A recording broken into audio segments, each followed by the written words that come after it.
Olá, tudo bem? Estamos de volta com mais um podcast do EDEC, Escola de Desenvolvimento de Habilidades e Educação Comportamental. E hoje nós vamos ter uma entrevista para lá de muito especial, porque nós vamos estar aqui compartilhando, informação e ensinamento com o nosso amigo Hildebrando Santos, né? Um profissional assim renomeado na área de saúde e segurança, que teve grande experiência não só aqui no Brasil, como na África do Sul e outros lugares a mais, ok? Hildebrando, primeiro nós queremos agradecer, seja bem-vindo aqui, né, ao EDEC aqui, né? Obrigado aqui por estar participando conosco aqui, né? É com muito carinho, é com muito, né, muita alegria, né, estar recebendo, porque na verdade eu sou um admirador do seu trabalho, você sabe disso, né? Pela história, a vivência que você tem aí, né? Eu queria conversar hoje, a gente bater um papo um pouquinho, né? Sobre essa experiência, essa vivência sobre na área de saúde e segurança, essa trajetória toda. E a gente queria conhecer quem é Hildebrando, né? Hildebrando, que nome bacana, Hildebrando Santos, né? Você podia compartilhar com a gente um pouquinho?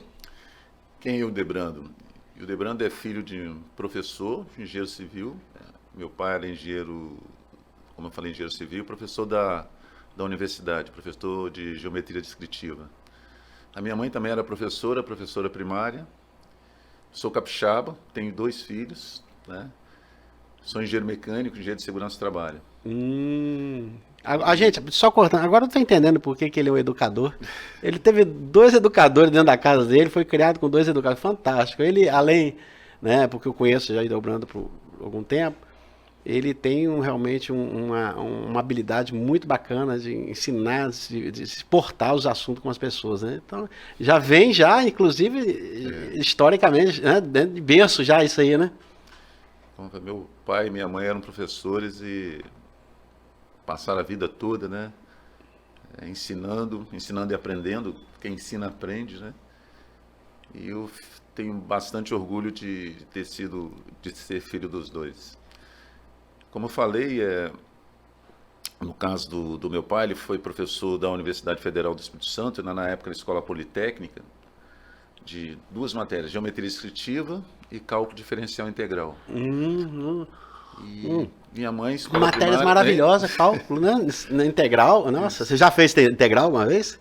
Não? Você vai ter uma oportunidade um dia. Muito bacana. E minha mãe é professora primária, eu estudei com ela no acho, 2º ano primário. Também foi bastante interessante a experiência, ser aluno da própria mãe, né? Como é que é esse negócio de ser aluno da própria mãe, né? E aí, na hora das provas, teria que ter tirado... Não, você não pode errar, você tem que ser o melhor aluno, você tem... É uma responsabilidade? É uma responsabilidade grande. E na minha vida profissional também, pensando em pais professores, eu sempre, no caso da universidade, né? Eu não podia me dar mal, vamos falar assim, nas matérias nas quais eles eram professores. E aí, eles cobravam muito aí? Sim, cobrava bastante. Não é mesmo? Cobrava bastante. E o papai agora, Hildebrando, cobra do mesmo jeito dos filhos hoje? Bastante. Ah, é? Também? Como é que eu diria? Hoje a vida, as pessoas têm muita informação e um pouco menos conhecimento, no meu modo de entender. E hoje você não pode falhar assim na sociedade. Então eu cobro muito isso dos filhos. Eles têm oportunidade, graças a Deus a gente tem uma vida mais tranquila, né, que pode dar formação, uma boa formação para eles. E para o bem deles a gente quer que eles cresçam, caminhem com as próprias pernas, né? Por exemplo, meu filho mais velho, por exemplo, ficou 2 anos e meio na Austrália, ele fez oceanografia, não quiseram fazer engenharia. Ah, é? Não queria seguir a carreira do pai, não? Os filhos têm outros ideais, né? O mais novo fez economia e os 2 hoje montaram uma empresa, né, que mexe com reciclagem de plástico. Ou seja, o mundo ficou muito pequeno em termos de comunicação, em termos das pessoas se conhecerem, e ao mesmo tempo você não pode falhar. Não pode falhar. Não pode falhar. Então, a gente espera que os filhos se deem bem. Então a gente tem que dar todo o apoio possível. Como é o nome dos filhotes aí? O mais velho chama-se Gabriel Carvalho. Gabriel Carvalho, olha só, é bacana, hein? E o mais novo, Felipe Carvalho. Manda um abraço para eles na câmera, sua câmera é aquela ali, aquela de cá, sua câmera é aquela ali. Gabriel, Felipe, tamo junto aí, sucesso. Que orgulho do papai, viu, Gabriel e Felipe, muito bom, bacana. Mas, Hildebrando, vamos lá, eu queria compartilhar com vocês aqui, né, um pouquinho, porque você tem uma trajetória fantástica, você viveu num ambiente, você teve desafios fantásticos, né, na área de prevenção à vida, né? Sim. E você falou uma coisa que falou assim, tem muita informação e pouco conhecimento, né? Isso. Você teve algum momento na área profissional que você tem que falar, opa, dá uma parada aí, peraí, vamos diluir o que nós já sabemos.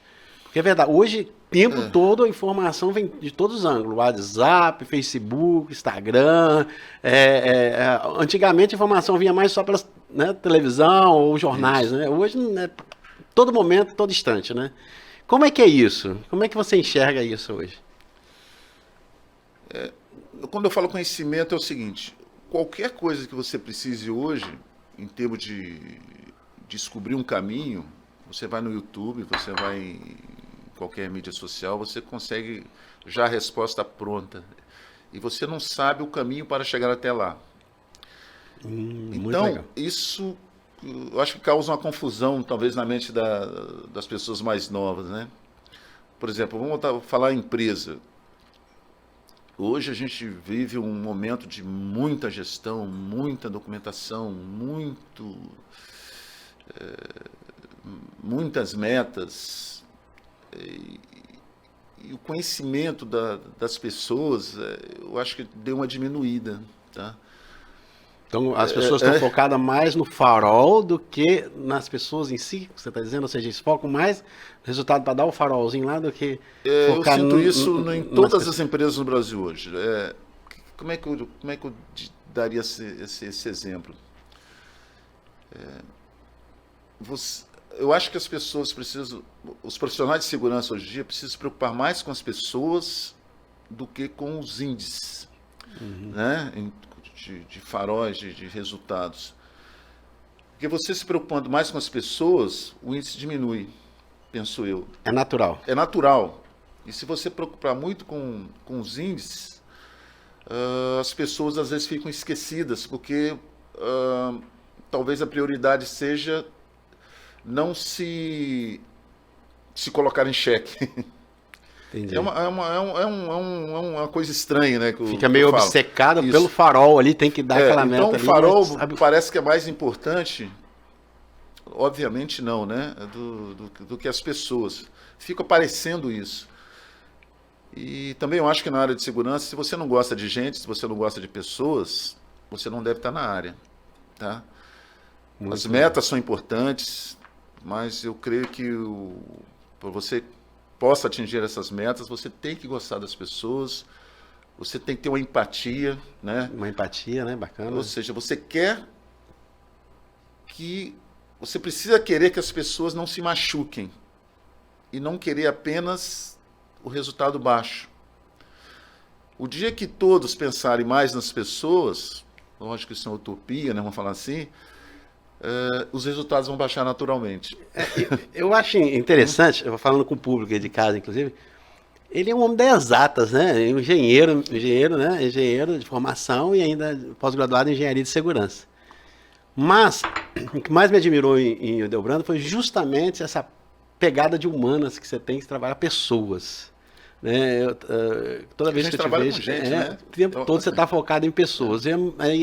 E isso é uma virada de página no mundo da engenharia, porque, especialmente de segurança, porque, como você falou, o mundo hoje é regrado de metas, né? E indicadores, KPIs e tudo mais. Não há nada errado, eu também acredito com relação a esse garoto preciso. Só que não pode ser o fim, ou seja, você trabalhar para que as metas, que ele sinalizou, ou seja, tem que ter as duas coisas. Aquilo é só para medir as suas ações, ou seja, e acaba esquecendo como. Então perde o sentido, né? Meu exemplo, eu vou dar um exemplo uma vez que eu tive uma oportunidade de dar um treinamento uma vez, sabe, Hildebrando? E DSS, né, de manhã cedo e tudo mais. E aí fizemos um treinamento para liderança, fizemos tudo bonitinho e tal. E aí o que aconteceu? Olha, mas dá para você participar para a gente modelar lá, para ver se eu estou fazendo direitinho? Aí eu falei, beleza. Aí eu estive lá compartilhando. E aí, Delbrando, ele fez perfeitamente, conforme a metodologia, tudo certinho. Aí no final chegaram 2 pessoas atrasadas. Atrasado por algum motivo que deu lá, cheguei atrasado e tal, um monte de... Aí eu posso assinar a lista de presença do DSS? MA, e falou assim, aí eu falei, não, ele não vai deixar, né? Aí o líder falou assim, não, pode assinar, assina aqui, e tudo mais. Aí eu me espantei, aí depois eu fui reportar para ele. Falei, cara, por que você deixou de assinar? Você não participou.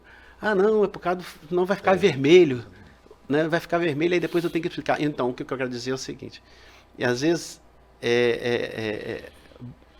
perde o sentido da instrumentalização de um ambiente saudável, né, nas ferramentas de segurança, por causa que tem que gerar farol.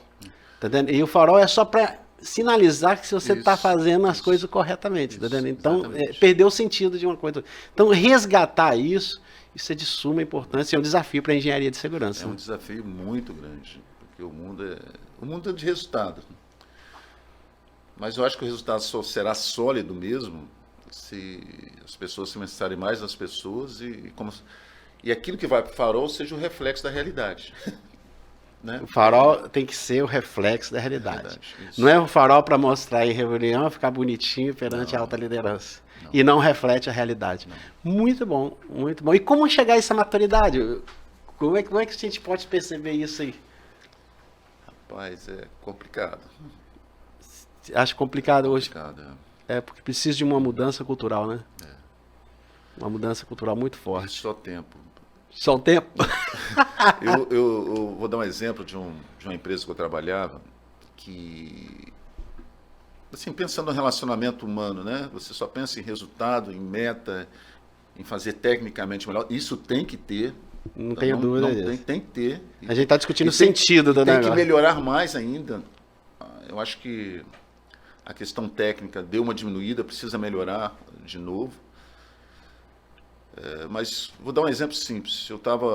Meu filho tinha um aniversário, eu estava fora do estado, e no dia do aniversário eu não fui ao aniversário dele. Aí eu fiquei meio para baixo. Aí conversei com um colega de trabalho, né, até como é que fala? Um grego que trabalhava comigo. A gente conversando, aí o que surgiu na conversa? Qual foi a minha reflexão? Olha, eu tenho o dinheiro para ir até em casa, eu tenho o carro da empresa, eu tenho a decisão de ir, né? Na época, Macaé até Vitória, 300, 400 quilômetros, eu posso ir. Uhum. E não fui por questões de trabalho, responsabilidade. E mesmo assim eu fiquei para baixo. Aí eu falei, caramba. Aí, o que nós fizemos? Aí conversando com ele. Na época eu contratei... Aí eu pensei que, poxa, aquele trabalhador simples, que não tem o dinheiro, não tem a decisão e mora muito longe, ele não pode ir. E ele é uma pessoa humana também. Sim. Aí o que nós fizemos? O que eu fiz? Contratei uma assistente social e a assistente social passou a conversar com essas pessoas assim como esse grego conversou comigo. E pra você ter uma ideia, até a produtividade da obra aumentou. As pessoas tinham uma válvula de escape, uma maneira de conversar, uma pessoa com quem conversar. Porque você sabe que às vezes na obra, no trecho, vamos falar assim, você conta o segredo para um, no outro dia... No outro dia, conversa de corredor, né? Conversa de corredor. Na rádio peão que a gente fala. Aqui na produtora tem conversa de corredor não, né? Ó, Augusto, tem alguém que conversa de corredor não, né? Aqui tem um cafezinho muito bacana feito pro Bruno aí, mas a equipe aí, ó, brigadão, ó, parabéns aí, tá? Maravilhoso o café aqui, ó. Muito bem tratado aqui na Fornex aqui, muito bom. E aí aumentou o relacionamento entre as pessoas, melhorou o relacionamento, diminuiu até questões até de possíveis greves, de mal-estar, até mesmo de acidente diminuiu. Porque as pessoas precisam conversar, né? Precisam de que umas tenham empatia com a outra. Uhum. Por isso que eu falo, a gente precisa da parte técnica das empresas, para não errar tecnicamente, muito planejamento, para não errar no tempo, mas a parte humana tem que ter, porque ninguém é máquina. E a máquina humana se quebrar, dá mais problema do que a máquina, vamos falar assim. Vamos falar assim. Delbrando, eu sei que você teve assim, muitos desafios na área de saúde e segurança, como engenheiro de segurança, Sim. tomando conta de equipe. No começo, então, foi complicado. Complicado, né? Mas eu sei também que você teve um desafio muito grande no outro continente, né? Lá no mundo africano, né? Poxa, como é que é fazer segurança em outro país? Assim, como é que você sai de uma cultura brasileira, né, a pegada brasileira, e divide para mim qual país que você trabalhou, né, que teve um aprendizado bacana, que hoje você traz isso como legado ou um aprendizado? Olha, assim, eu fui em 2007, estava um projeto de viabilidade, né, do a mina de carvão, em Moçambique, lá na África. Moçambique, né? Moçambique. E no começo era um estudo de viabilidade, então fizemos reforma de hospitais, ponte, verificação de ia ser a planta da usina, vamos falar assim. Duas coisas me chamaram a atenção e me deixaram bastante, assim, surpresa até. Primeiro, quando você vai para um país diferente, você tem que ler e entender a cultura do país mesmo. Tá?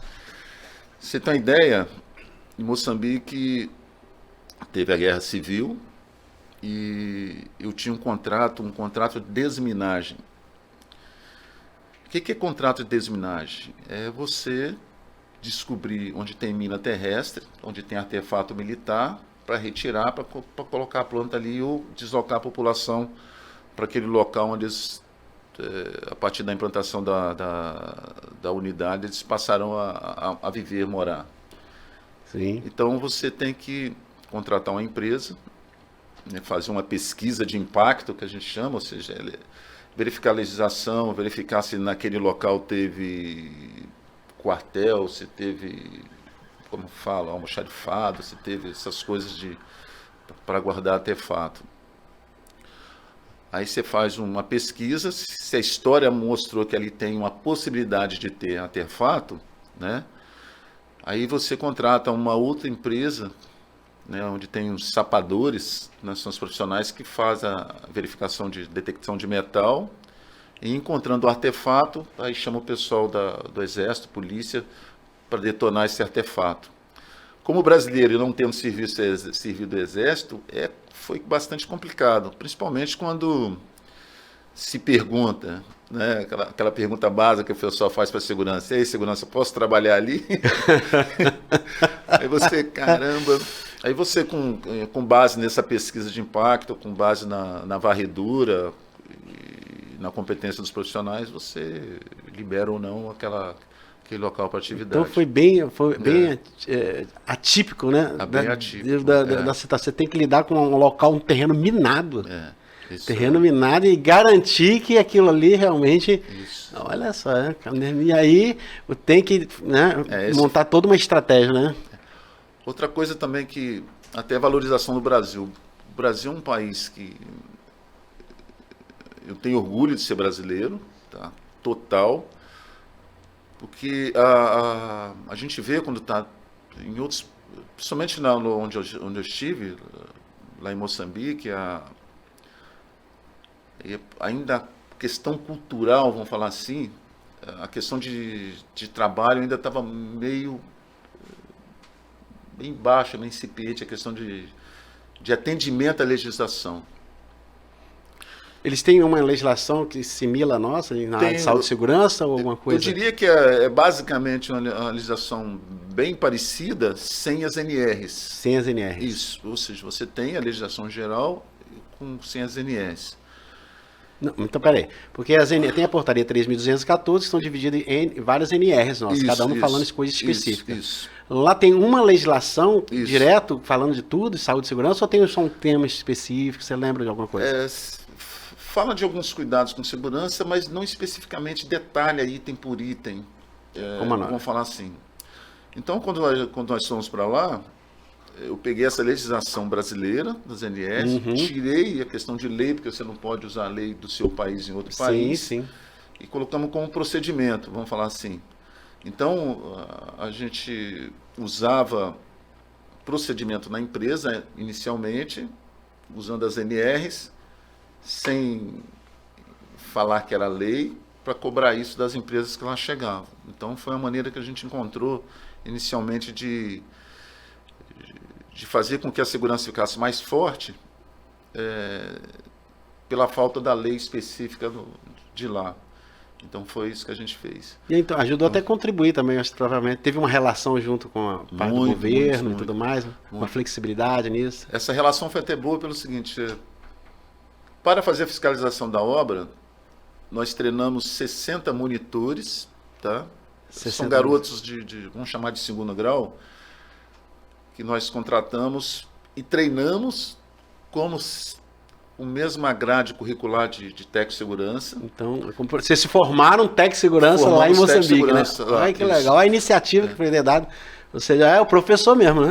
Aí formamos esses Tec Segurança com o nome de monitores. Monitores de segurança. Monitores de segurança para auxiliar os profissionais da construtora, empresa brasileira que lá esteve, para ajudar na fiscalização. Com o tempo, houve uma conversa com o governo e esses monitores se transformaram em Tec Segurança. Ai, que legal. E muitos deles estão lá trabalhando até hoje. Olha só, parabéns. Iniciativa sua e da sua equipe. Na época foi um diretor-geral, Galib Chaim, que realmente incentivou isso lá. Ele incentivou a fazer esse trabalho lá e a gente comprou a ideia e deu tudo certo. Olha, parabéns, hein? Parabéns, abrindo aí realmente novas fronteiras aí. Realmente fez a diferença na vida de muita gente lá. E deixa eu te falar, como é a questão cultural? Como é que você, né, começa a trabalhar prevenção da vida em um ambiente totalmente, né, diferente do Brasil, tem hábitos diferentes, né, crenças diferentes, né, até a língua, acho que se eu tiver línguas são diferentes em alguns locais, dialetos, né? Como trabalhar isso? Vamos lá. Na época da guerra, a África foi dividida. Sim. Então, o que acontece? Tem locais de língua inglesa, língua portuguesa, francesa. Mas aquela população foi dividida entre países, né? Então, às vezes, um fala inglês, outro fala português, mas o dialeto naquela região é o mesmo. Entendeu? Fala a mesma dialeto na região. Vamos dar um exemplo assim, o Espírito Santo foi dividido entre inglês e, sei lá, alemão. A metade fala alemão, a metade fala inglês, mas todos falam português como segunda língua ou primeira língua. Então isso é bem bastante comum lá. Você passa na fronteira, sai do português para o inglês, mas o dialeto, entre aspas, é o mesmo. Né? Entendi. Acontece muito isso. E aí, quando você mexe com treinamento lá, como é que qual a estratégia? Vocês usaram alguma coisa no dialeto também para poder... Ou na língua original? Às vezes acontece, por exemplo, acontecia muito vamos chamar no campo, né, com os DSS, SMA no campo. Né? O português, lá é o português de Portugal, e às vezes alguns trabalhadores de mão de obra direta tinham uma dificuldade de entender o português. Então sempre tinha, às vezes, uma pessoa da própria equipe que fazia, entre aspas, a tradução, ou seja, falava em português e falava no dialeto algumas palavras, que era a maneira de chegar essa informação para o campo. Mas o trabalhador moçambicano eu diria, são excelentes pessoas. A gente está acostumado a ver, primeiro falar a África como um país. A África não é um país. A África tem vários países, é um continente, né? E cada um desses países tem sua cultura. Vou dar um exemplo aqui. Como é que eu diria? Opa, deu uma falha aqui. Me ajuda aí. Pode ficar à vontade. Bom, vamos lá. Então, você começa a ver muito a África como um todo e não como países. E as notícias que chegam para cá, só de pobreza, só de não sei o quê, né? Tem pobrezas, sim, mas como nós temos aqui no interior do Brasil, né? E vamos falar do trabalhador moçambicano. O pessoal de nível superior, muitos deles estudaram na Europa, nos Estados Unidos, que o governo mandava eles para fora para estudar. Então, o conhecimento, né, o grau de instrução do pessoal de nível superior é bastante alto. Não digo a maioria, mas muitos mesmo. E o pessoal, mão de obra direta, aí sim o pessoal do local, o pessoal bastante simples. Então existe uma diferença, assim, uma distância. Com o pessoal de nível superior, o que faltava talvez por obras no país é a questão de experiência, mas tem o conhecimento. E o pessoal mais simples, até na época que lá estivemos, a questão de não ter muito trabalho, a questão de cultura de segurança é bastante baixa. Muito baixa, né? Muito baixa. Por isso E que como fazer internalizar isso, né? Como é que eles... usar EPI, por exemplo. Como é que botar... Eles tinham resistência com relação ao uso do EPI? Como é que é? Tal qual no Brasil. Tal qual. Não tem... Tá, vou dar um exemplo assim. Estava vindo de ferrovia no norte do país. Você tem uma ferrovia em que a mão de obra direta mexe com, às vezes, Sim. Vou chamar de roça, né, como diz o capixaba e o mineiro. Aí chega dentro da empresa, aí tem que usar luva. A pessoa já tem uma mão grossa, vamos falar assim, trabalhador rural, e você... Então, quando tem essa mudança, é difícil você colocar na cabeça do trabalhador isso. Mas na questão de trabalho em altura, parte elétrica, você consegue explicar isso bem e o pessoal assimila bem isso, bem mesmo. Agora me diz uma coisa, como é que é os líderes? Porque aqui no Brasil a gente trabalha fortemente, muita liderança, né, para modelar a base, principalmente saúde e segurança, né, porque é um desafio muito grande, tirar o sangue do nosso negócio, né? Como é que é o perfil da liderança lá nessa região? Você consegue trabalhar essas habilidades na área de prevenção da vida com os líderes? Ou há muita resistência? Eu acho de novo, a questão de cultura. Tem duas coisas. No caso lá, ainda existe uma cultura de Moçambique colônia. Tá? Às vezes esses países, às vezes entendem o moçambicano ainda como colônia. Então, esse líder, esse encarregado, esse feitor, ele ainda entende como ele trabalha para mim e não comigo. Né? E uma das coisas que eu tive bastante dificuldade foi isso, o sul-africano com o moçambicano, o português com o moçambicano, né? A dificuldade foi bastante grande nesse sentido. A cultura, eu acho que foi mais mudar a cabeça desses líderes, desses supervisores sul-africanos e portugueses para com o tratamento com os moçambicanos. E aí, nessa hora, valeu a força da empresa, né? Olha, nós queremos assim, ponto. Para com esses líderes sul-africanos e portugueses, basicamente, principalmente. Ou seja, eles praticamente trabalhavam comando e controle o tempo todo, né? Praticamente, como é que... comando e controle, agredindo, tanto verbalmente, às vezes quase fisicamente, né? Obviamente não todos, mas alguns deles tinham esse comportamento. Que no Brasil você nem sonha mais nisso, né? Por isso, de novo, eu admiro a questão do Brasil. E aí, como você trabalhou esses líderes para que ele possa ser alinhado com os conceitos e os valores da organização? Como é que eu diria? Tinha uns que não tinha jeito. Você tinha que substituir. Outros, com o tempo, você treinava, aprendiam, entendiam e se adaptavam e até mesmo, vamos falar assim, entendiam a questão do trabalho brasileiro, né? Assim, o respeito ao ser humano, que isso brasileiro, talvez no Brasil a gente não sinta isso, mas o brasileiro no exterior, principalmente lá, ele tem um respeito muito grande com o pessoal local. O diferencial do Brasil foi esse, ou seja, respeito com a população local e entender a população local e cortar essa parte de colônia, né? Como tem isso na cabeça de alguns sul-africanos. Uma coisa interessante, tá? Que eu estou meio curioso, né? A gente está falando de liderança, que eu estou entrando nesse hemisfério. É porque a África do Sul teve uma pessoa que foi um diferencial, né, no mundo, foi o Mandela, né? Inclusive, na época que ele faleceu, eu chorei. A palavra foi essa. Mandela pela história dele, foi fantástica, né?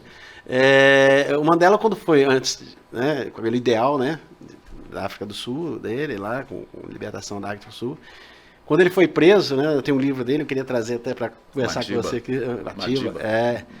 E aí, quando prenderam ele, falaram assim, ó, daqui a 6 meses ninguém mais vai, né, conhecer os ideais do Mandela. E aí, passou 28 anos preso, né, e depois saiu, 4 anos depois virou presidente da África do Sul.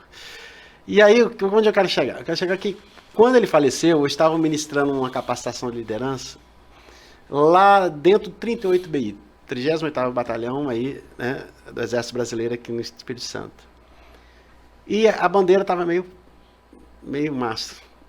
Olha só, do outro lado do continente, a bandeira. Aí eu perguntei ao comandante, por que a bandeira estava mastro? Em respeito a um grande líder que perdemos essa semana. Líder, não chefe de Estado. É um grande líder que perdemos essa semana, que foi o Nelson Mandela. Então, olha só, falaram para ele que em 6 meses ninguém conheceria mais Mandela. Passou 20, 30 anos, foi o outro continente, bate respeito e reverência a um grande líder que foi da África do Sul. E aí, como é que essa influência do Mandela chegou, ou chegou dentro de Moçambique, ou dentro das organizações? Existe realmente essa interferência da liderança dele? Porque ele realmente ele falou coisas assim fantásticas, né? O Mandela, que nós temos um livro de Dale Carnegie que fala algumas coisas muito bacanas, esses ensinamentos. Se você quer ser aceito num grupo, né, ele fala 3 coisas: não julgue, né? Ele fala não critique e não reclame. Feedback tem hora e data marcada. Então, assim, o Mandela, você não... Tudo que ele passou, não vê reclamando, não vê nada, pelo contrário, né? Diferente. Ele chegou, quando ele foi presidente, o pessoal queria cair fora, todo mundo, ele vai matar a gente, vai correr atrás da gente. Não, ele falou, fica aí, ajuda a reconstruir uma nova África do Sul. E ele falou uma palavra que me chamou muita atenção, e eu trago isso, inclusive, para meus alunos, meus coisas. Ele falou assim, nós precisamos ensinar o nosso povo a pensar grande. Olha só, pensar grande. E como é que esse sentimento, eu queria que você dividisse, que você viveu lá, você respirou aquele mundo, né?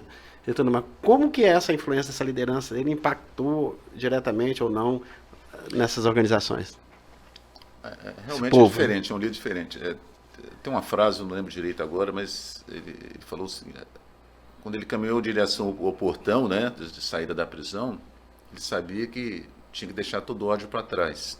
Deixar todo o ódio, né? Não podia levar isso para a vida, para o povo, né? Mais ou menos isso que ele quis dizer. E na África do Sul, uma coisa interessante é o seguinte, embora a diferença do apartheid tenha terminado na caneta, vamos falar assim, ainda existe diferença. No Brasil existe até hoje, né? Imagine lá que é recente. Mas, então um pode ter uma ideologia, o outro... Mas com relação a Mandela, cara, é uma coisa de louco. Os dois lados admiram o Mandela, né? E é muito estranho. Os negros e os brancos, exatamente. Todos eles admiram o Mandela. A gente não tem total, mas a grande maioria da população, os dois lados admiram o Mandela. Eu admiro também o Mandela, então, como você admira. O que eu quero dizer, às vezes nem é questão coisa, quem é a pessoa, gente. É a pessoa. Então lá, o Mandela ele conseguiu uma coisa que um líder, que todos os líderes deveriam fazer, conseguir. Os dois lados admiram a pessoa do Mandela, admiram o que o Mandela fez, né? Admiram o que o Mandela deixou. Imagina uma pessoa comum ser preso durante tanto tempo e sair sem ódio. É muito louco, cara. Muito louco. É muito louco. E né? a gente está vendo um momento aí no Tá vendo? mundo acontecendo tanto ódio, né? Muita gente sai da prisão Vários e quer países não se vingar, né? entendendo, outros entrando no poder Isso. para se vingar do Pra se outro. vingar, Então, assim, isso. cara, é de se louco, esvaziar é de louco. si, né? Então, esse exemplo, eu acho que pacificou a África do Sul, e exemplo para o mundo foi isso. Ele não procurou se vingar de ninguém, muito pelo contrário. Juntar as pessoas e o povo, né? E que todo mundo vença. Ou seja, tem até uma campanha dentro da empresa lá chamada Oito Mãos, 8 mãos. aqui dentro da empresa, tipo, contratada, empresa contratante, fiscalização, segurança e fiscalização técnica. Se você não se juntar, em vez de um falar mal do outro, o resultado é o melhor possível. Não tenho dúvida disso. Fantástico. Então, ele deixou esse ensinamento Sim, muito sim. forte para o mundo africano, né? No Eles continente admiram africano Mandela. praticamente Isso. todo, né? Muito, E não só muito para o continente forte, africano, para a gente também, mundo todo. para o mundo todo. Imagina uma pessoa comum, vamos falar da gente mesmo. Você ficar 20 e poucos anos numa cadeia e sair perdoando. Tem uma outra história do Mandela, não sei se você viu, que ele estava num restaurante, já viu essa história? Não, já ouvi de você. Ele estava num restaurante, aí tinha uma pessoa olhando para ele, aí ele chamou essa pessoa para sentar na mesa. Não, senta aí, vamos conversar. O cara cheio de medo, não, senta, vamos conversar, vamos comer alguma coisa, beber alguma coisa.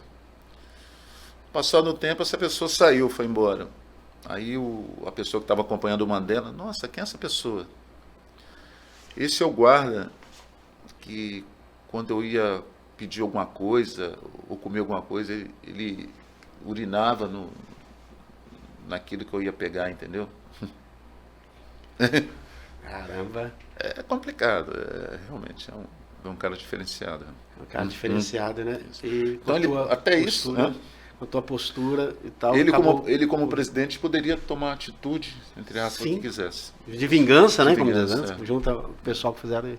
Muito pelo contrário, deu uma lição de moral àquele policial da época, né? E olha, tanto é que você está dividindo essa lição até hoje, aqui, do outro lado do continente.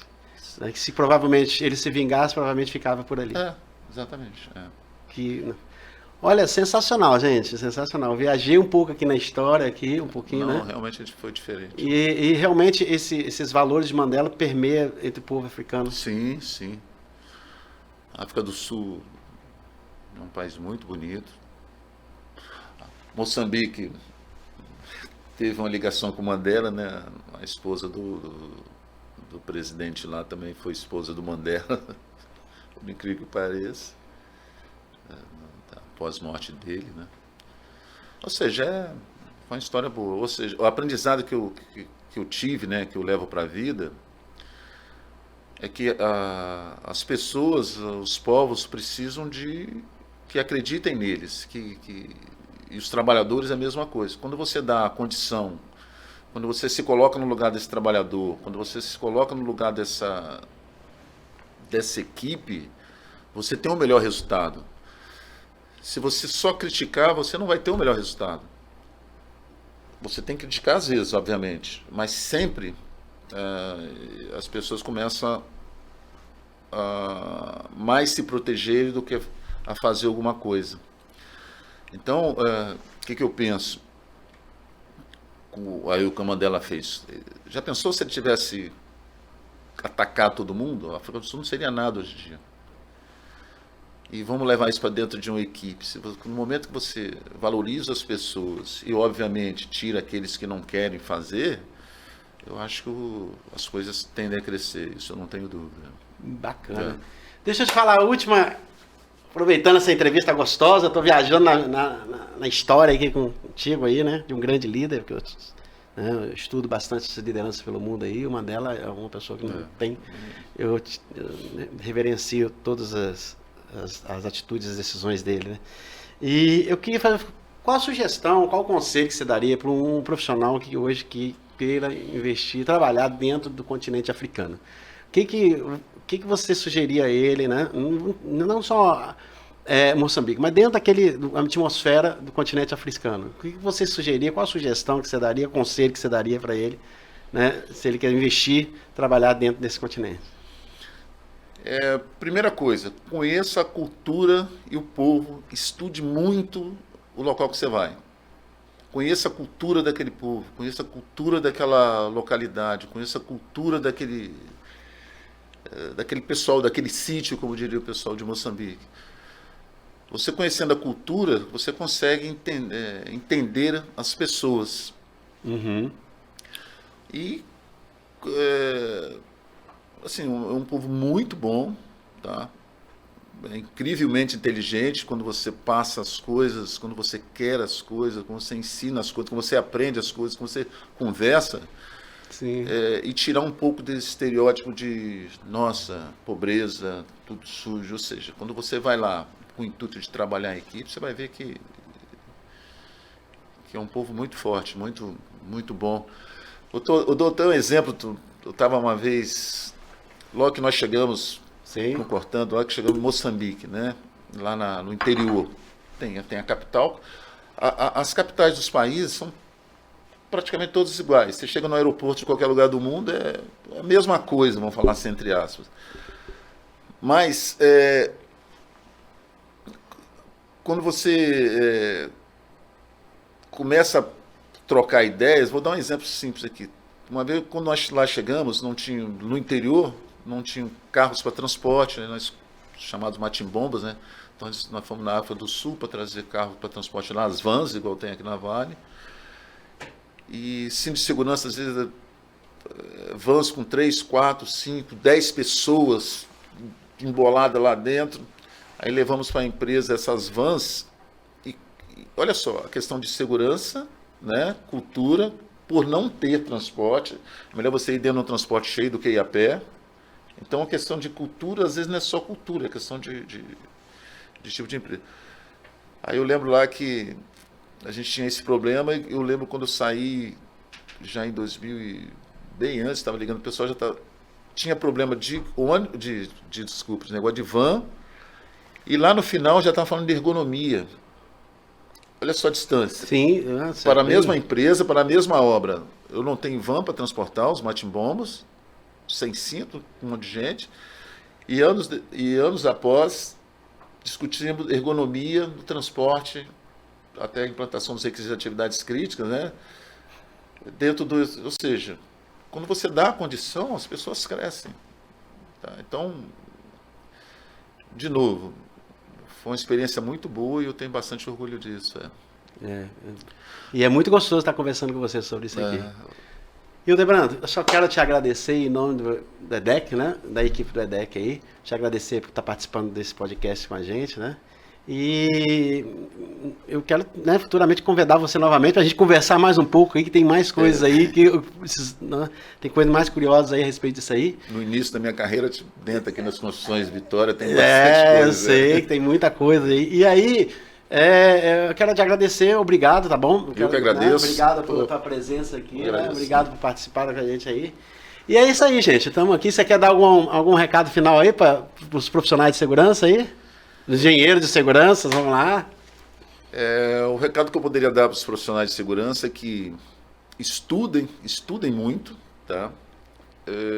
Sejam éticos. Né? Éticos, né? Eu acho que a ética e tenham empatia. Estudar muito, ter muito conhecimento, ser ético e ter empatia. E gostar das pessoas. Quem não gosta de gente não pode estar nessa profissão. Não tem jeito de você não gostar de gente e estar nessa profissão. Até complementando, hoje eu estou como conselheiro do CREA também. Do CREA, né? De engenharia mecânica. Por isso que eu queria conversar mais um pouquinho da profissão do CREA. E na comissão de ética do CREA também. Então, aí o que eu peço aos engenheiros, principalmente? Sejam éticos, né? Pensem nas pessoas e não façam as coisas só para para resultado próprio, mas para resultado de todo mundo. Ou seja, fazer certo, a coisa certa, Isso. quando ninguém estiver olhando. Exatamente. Exatamente. Muito bacana mesmo, né? E é isso aí, ó. Nós estamos conversando com Hildebrando Santos aqui, que foi um verdadeiro bandeirante aí, né? Para tornar um ambiente saudável, seguro, né? E sustentável dentro do outro continente, lá no outro continente, lá em Moçambique, né? Na África, na região da Africana lá. Muito bacana esse papo, muito legal. E aí, gente, é isso aí, é uma pessoa que fez realmente a diferença, né? A gente sempre fala o seguinte, ó, boas ideias, meu amado, boas ideias, e quando tiver na cabeça, só serão pensamentos, né? Então, a grande diferença é transformar essas ideias em ações. E aí eu falo sempre, gente, age que vem. Age que vem. Um abraço a todos e até o próximo podcast do EDEC.